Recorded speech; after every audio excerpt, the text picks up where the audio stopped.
Okay. Okay. Gimel and Aleph, the last two words on the page. Boy Rabbo. Rabbo posed a question. Reb Shimon Elazar. Reb Shimon Elazar is of the opinion that if the master gives the get shichrut, the writ of emancipation, to the slave, to the Eved Kanani, he's not emancipated. Why? Because he rejects the concept of Gitiv Yodom Bon Kerchot. The slave does not have a capacity to receive his get shichrut, because the hand of the slave is the equivalent of the hand of the master. Okay? So Rab is posing a question, according to Shimon Elazar, Eved Kanani Shiyase Shaliach L'Kabel Gito. Miyad Rabbo, can he appoint an agent to act on his behalf to receive the get from his master? Why? What's the question? Factually, we say a slave has the same status as a woman. That's why he's obligated in all the mitzvos of a woman. So we see him as a Jew to a certain degree. A Jew can make a shliach. So if a Jew can make a shliach, why should the slave not be able to make a shliach? See, so the Gemara says, "Keved the gomalola misho kisha." We have a gezerah shava. That's the basis why we equate the Canaanite slave to the woman. So just as the woman is able to make a shliach, the slave should be able to make a shliach, an agent, to receive his get shichrur. Oh, Dilman, no. Isha di motzi mekabelis gito. The reason why the woman is able to make a shliach to receive her get, because the agent is the equivalent of herself, and just as she herself has the capacity to receive the get, so the agent she appoints is the equivalent of herself. She's only transferring her own ability to a third party. Okay? So therefore, Nami Motzi, Shavya. Eved, the Iu lo Motzi, the Iu lo Makabel Giteg. But an Eved who doesn't have the slave, who doesn't have the capacity to receive it get, Shlich Nami lo Motzi Mashlik, he's not able to make the Shaliach, to receive the get. Because what is the concept of agency? I can only delegate something that I have relevance to. Something I have no relevance to, how could I delegate it? It's not within my power. You can't give a power of attorney to a person unless you're in a position to be able to bring about what you want to bring about. So I want that person to be the equivalent of myself. So if within my own capacity, I don't have the capacity to receive the get, so how can I create a setting and where that person is me to pass on that right? Comparing the slave to the woman, so why doesn't that right transfer to the slave? Right, it was Odilma. Okay. You said the words, now think about what you just said. Okay? I'm thinking. Okay. What is the concept of a shaliach? You act on my behalf. If I own a piece of property, I could appoint an agent to represent me to sell the property. If I want to purchase property, I could appoint an agent to purchase on my behalf, because since I could purchase it, I have the ability to purchase. He is the equivalent of myself in terms of purchasing. Okay? I'll give you an example. For many other reasons. Okay? So over here, the slave himself does not have the capacity to receive the get. I want you to be the equivalent of myself. The shliach should be the equivalent of the slave. So what power am I passing on to the slave, shliach? You should be the equivalent of myself. That's what he wants to pass on. But if you don't have the power to receive it, how do you pass on that power to the third party? Right? That's the question. That's why he would not be able to appoint a shliach to receive the get on his behalf. I'm sorry, but I just don't understand if you're comparing the slave to the woman. Oh, that's what we said. A woman has the capacity to receive a get. So aren't we giving that slave that capacity? We'll go according to Reb Shimon, but that's, remember, how did Reb Shimon ben Elazar differentiate? She should have asked you a question on the first side of the page. Why did Reb Shimon ben Elazar say, why does he reject the concept of Gitiv Yodom Bon Kerchot? He rejects that. Oh, because he doesn't have the... Because he says, because he's not the equivalent of a woman. A woman, when the husband gives her the get, it's going into another domain. But when a master gives the get, shichrut, to the slave, it's not going into another domain. Right? That's why he says they're not comparable. So we're saying the slave is not comparable to the woman. That's why the slave doesn't have a capacity to receive his gift. Right? That's on the first side of the page. So now that we have established the slave does not have the capacity to receive the get, can he appoint a shliach? Right? Can he appoint a shliach? So he'd say, I mean, the question should ask at the first side, what is even the consideration? He should be able to appoint a shliach. If the concept of shlichus is, I'm passing on the power to you, which I had, I don't have the capacity. So if I don't have the capacity, why do you have the capacity? You say that the agent's hand is the Master's hand. the one who designates him. And the one who designates him hand is the master's hand. Therefore, the agent's hand is the master's hand. Right. And that's a problem. So that would be, let's say, the second side. That's why that's why it's a problem. So how would then... So what's the first? Shimon ben Elazar reconcile that? He says, it must be a different understanding of shlichus that he has. Okay. Okay. Because we're saying that when you designate an agent, the agent's hand is Good. the one who designates.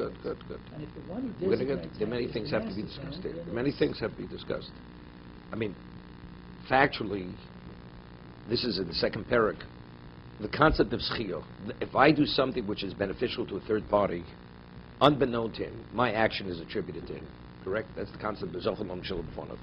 So we said, but how do we connect the two individuals? Why is my action attributed to the one who I'm acting on his behalf?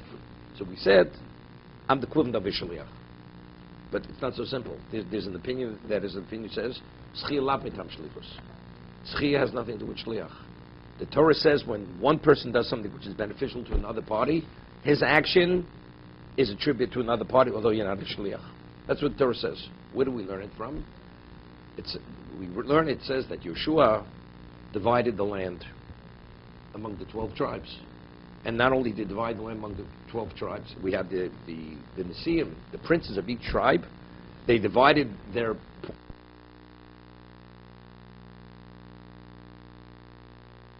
Weren't they minors? They were minors. A minor cannot have an agent. So if a minor is not able to have an agent,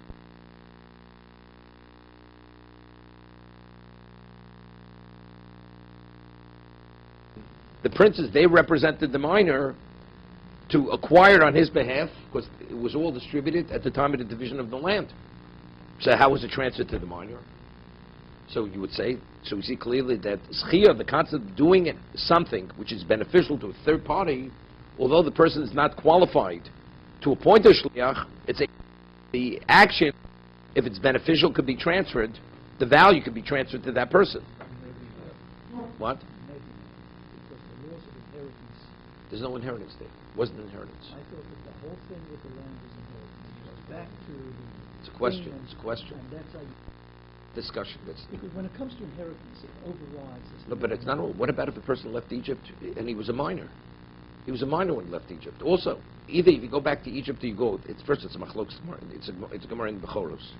When the land was divided, was it based on Yotzi Mitzrayim, the ones who left Egypt, or was Boya or it's the ones who came to Eretz Yisrael? What was it based upon? It has to do with how many portions you receive. Right? That's what it's based. That's the determining factor here. Who actually is the inheritor, the first inheritor? Who is the first? Who is passing it on? Who's passing? Right. That's the question. Who's the Rishon? Right. So if you're of the opinion, the Boya or it's the ones who came into Eretz Yisrael, they are the ones who receive it and they will pass it on. So among them, if they were minors, how did they initially receive it? Somebody had to receive it on their behalf. Somebody had to receive it on their behalf. Hashem, because the Torah puts it in their But I'm telling you what the Gemara says. This is the Gemara in the second parak. That the Nesiim, the princes of each tribe, they acted on behalf of the minor. So that's called schia. What's it? How could it be a shliach? A minor can have an agent. So some Rishonim say from there you see clearly schia is lav mitam shlichus. That you're able to do something if it's beneficial, that the party who act on his behalf, although he has no relevance to creating an agent, he could be the beneficiary of that action. Yeah.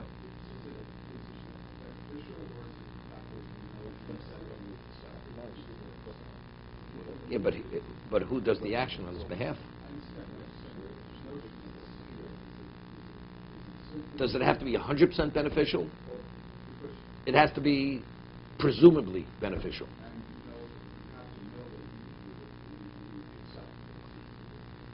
In any case of schiyah, if I go and I purchase something on your behalf, which the presumption would be, you probably would want me to represent you, if you would know. You'd be agreeable. That's enough. That my action could be, let's say later you revealed, said, I wasn't interested. So I've revealed that I'm not interested. Because but I have a right. If I immediately, the moment I hear about it, I say, I'm not interested. So I'm telling you, to me, it's not beneficial. I don't want your gift. For instance, I purchased a gift on your behalf. And when I purchased it, I had in mind to buy it for you. Man, I'm not interested in gifts. So the object is, it reverts back to not reverts back, it was never, it never transferred. It's not reverting back. It's revealed that you never represented me. So we're saying it's not an According, it's not an agency concept. What can a father of a court appoint an agent on a child have? Father has They can't. control of the child. He can appoint an Why does agent the father control the child? to make decisions for him. No. Where does Torah say the father can make decisions for a child? Father has a responsibility to a child. If a child has an inheritance from his mother, could the father take the money and do what he wants with that because he feels it's beneficial for the child?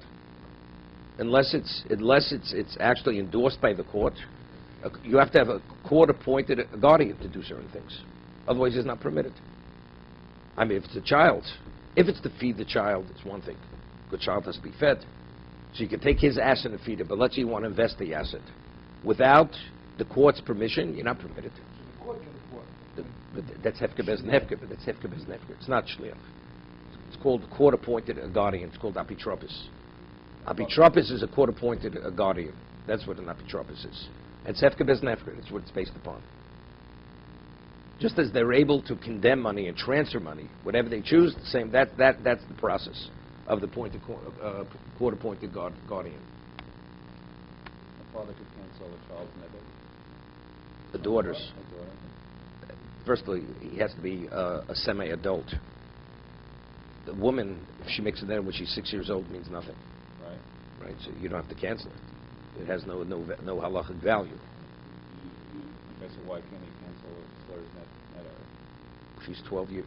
It's firstly, she's between 11 and 12, Okay. or 12 and 12 and a half. So she's an adult.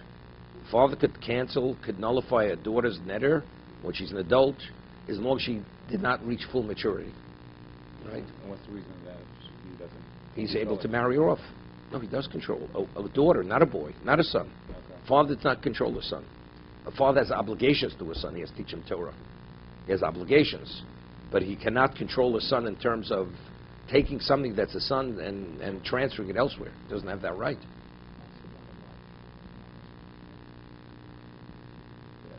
Okay. You know how to ask questions, don't you? Okay. No, so we're saying now, so we have to understand, the second side of the question is the more obvious, that he cannot make a shliach. Because if the concept of shliach is, if you have a certain capacity, like we say, power of attorney, what's the power? The power I have, I'm giving to a third. But if you personally don't have the power, how do you what are you transferring? You don't have the capacity.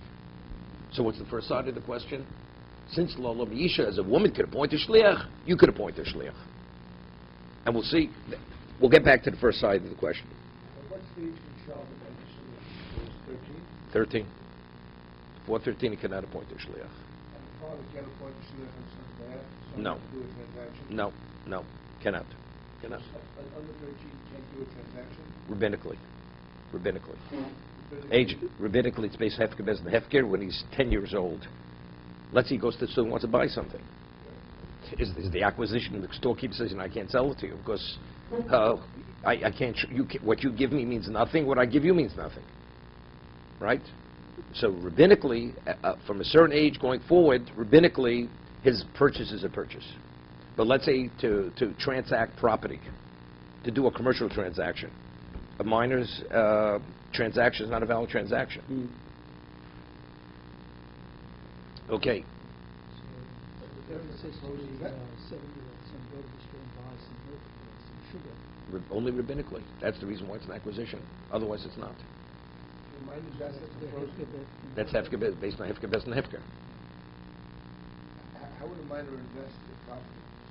He cannot, Those assets are frozen? unless he's made it, unless the court appoints the father as a guardian to take care of the needs of the child.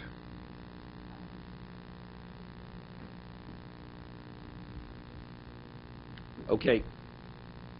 So these are the two sides of the question. After the question was posed, he resolved it. Rabbi resolved it. Listen how he resolved it. Lolo miisha. Kiisha.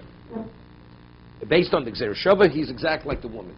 I mean, the more logical side of the question was that he cannot appoint an agent. Right? Because if you say she's like a woman, even though we're saying the laws apply to him, but he's not like the woman. Because a woman, she has the capacity to receive her own get, so appointing the shliach, she's transferring that ability. But the slave who doesn't have that ability, he cannot transfer it. Lo labisha. She's favoring the first side, that he can make. But it's totally illogical. Right? But what exactly is the rationale? He's stating the conclusion, not saying how he reached No, but I understand that. But not explaining to us. I understand that. I understand that. But how do? So really, the question is, what is the consideration of the first side of the question? If she can, he can. What does shlichus we mean get that. according to Rabbi? If you use love, then you should be able to accept the gift yourself. No, so that's the first side of the side. That's the first side of the picture. We're going according to Shem laws. He cannot accept to get himself. Does not have the capacity. Despite that, is a consideration he could make. He could appoint a shliach. So I'm saying, what is that consideration? Right? That's what we're dealing with. Is one allowed to make it in the same shot he wants? No. You have to say it's not shlichus. But then this last conclusion... is- No, but that's the way the question was posed. Can he make a shliach? Can he not make a shliach? Right? And we didn't even get to the real problem, the whole sugya. If he's not able to make a shliach, so that is a third. Every Rav Shimon agrees that a third party could accept to get on his behalf. Right? So we could have to say the Rishon is going to say, you have to say Zchi is lav mitam shlichus. That because the third party, when he accepted, it's not because he's a shliach. So would that be a proof from this Gemara here that Rabbis of the opinion that Zchi is lav mitam shlichus? That the mechanics of when you do something which is beneficial, factually you're not the other person's agent. It's a different concept. But that question, does that concept even exist? Because throughout Shas, we see that Zchi is always, the mechanics is that he's the agent of the person. The conclusion or the... So that means, but everybody agrees, Shimon agrees, says explicitly a third party could accept to get on his behalf, even if he cannot make a shliach. Okay, so evidently, seemingly, the Zchia has no relevance to shlichus.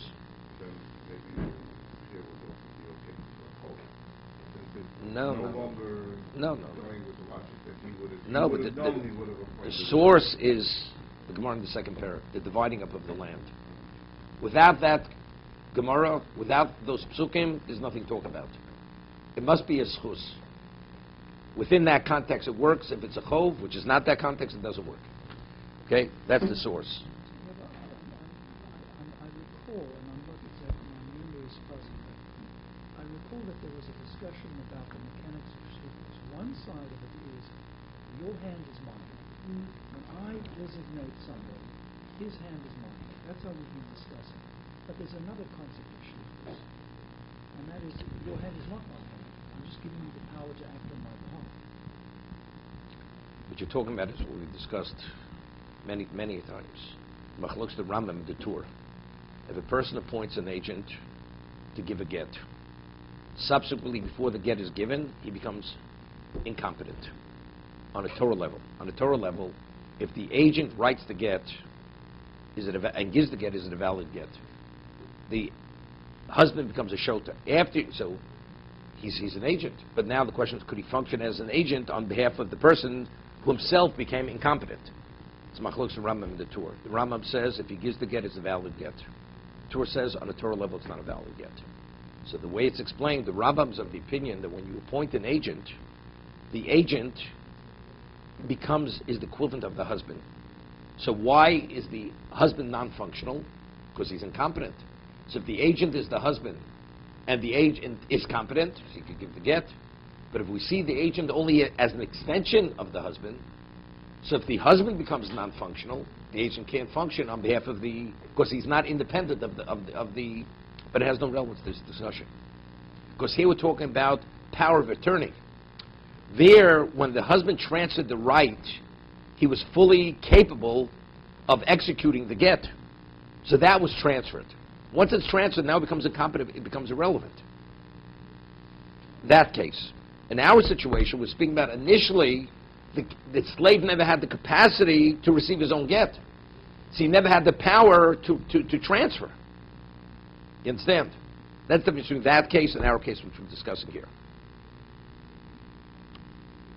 Andrew, you with us? Yeah. Okay. Are we saying that there's only one way of understanding shlichus? No, I just gave you two ways to understand shlichus. Right? One way it's like Once you transfer the power of attorney, the attorney is independent of the one who gave him those rights. Independent. If he dies, a shliach is only you represent someone. He's no longer, but he becomes incompetent. There, the problem is you cannot appoint. But once the appointmentship has taken place, the power has been transferred. Once it's transferred, the person acts independent of the one who appointed him. So, would the Rambam and the Tur agree that if a man designated an agent to give a get, and en route that the husband died, Everybody agrees it's nothing. Nothing. why would that?